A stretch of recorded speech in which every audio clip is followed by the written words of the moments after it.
Oh, 90-day fam. Grab a cup of tea, maybe a tissue, and settle in. We need to talk about something that's been weighing heavily on all our hearts. Today we're discussing Shekinah and Sarper, and the news isn't the fun, quirky kind. Honestly, it's the kind of update we all quietly feared, the one we whispered about in fan groups, hoping we were wrong. The heartbreaking, shocking truth we all have to face is that the red flags we saw, they weren't just for TV. And the reality of their relationship, laid bare for all to see, is more gut-wrenching than any of us were prepared for. This isn't just about a fight or a silly disagreement. This goes deeper. This is about the very foundation of what we're watching, and it's forcing us all to ask a really uncomfortable question.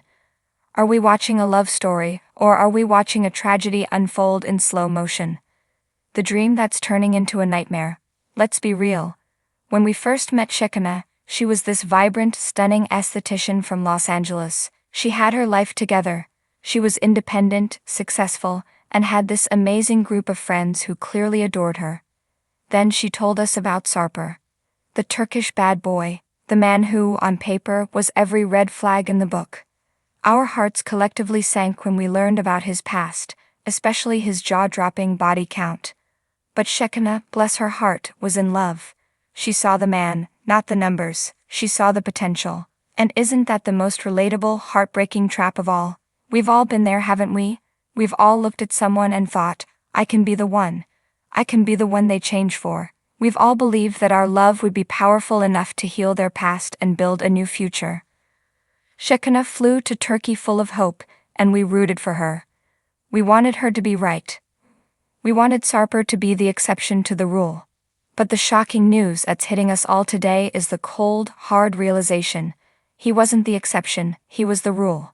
The shock is how quickly the control set in. The heartbreak isn't a single event. It's not a simple they broke up, though the status of their relationship is always a question.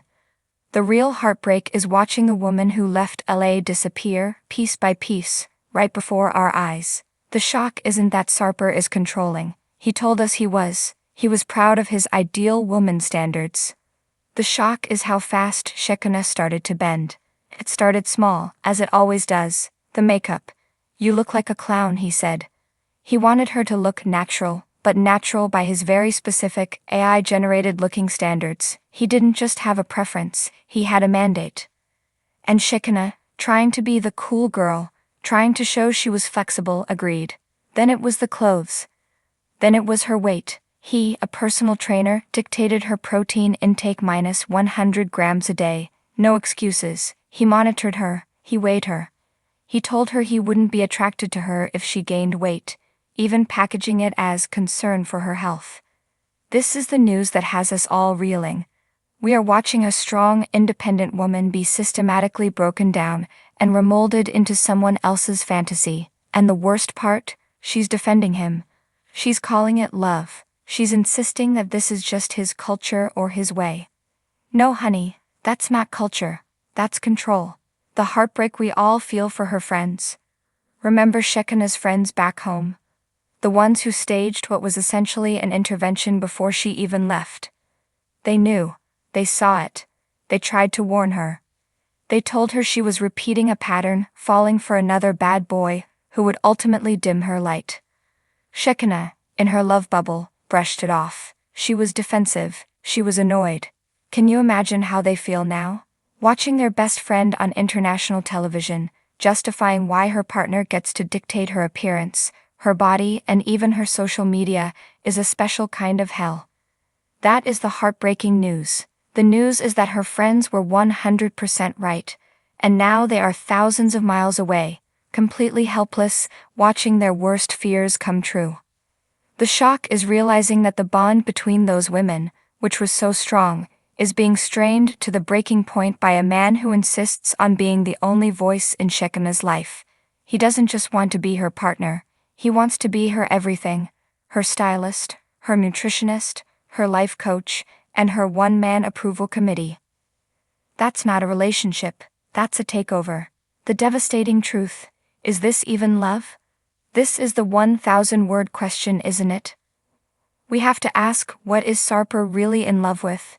Is he in love with Shekinah, the funny, smart, successful woman from LA? Or is he in love with the idea of her? The trophy of an American woman, the project he gets to sculpt into his perfect doll. His actions scream the latter. Every time he criticizes her, he's not saying "I love you," but he's saying "I will love you when. I will love you when you wear the makeup I like. I will love you when you hit the body fat percentage I've set for you. I will love you when you stop being so American and start being my woman." And the heartbreaking flip side of that, what is Shekinah in love with? Is she really in love with Sarper? Or is she in love with the drama? Is she addicted to the high of being the one who could finally tame the untamable man? The truly shocking, heartbreaking realization that has fans devastated today is that this doesn't look like love. It looks like a toxic, codependent trauma bond. We are watching a woman with so much to offer, a woman who had it all, willingly hand over her power, her identity, and her sparkle for a man who, quite frankly, doesn't seem to deserve any of it.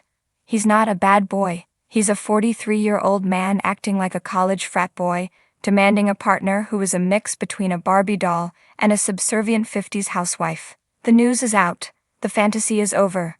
The reality is here, and it's frankly devastating. We can only hope that Shekinah's US return ticket is somewhere safe, because the consensus is in, she's going to need it. What do you think? We're genuinely heartbroken over this. Is there any hope for them, or is this the most toxic relationship we've seen on the show in years? Let us know your thoughts in the comments below.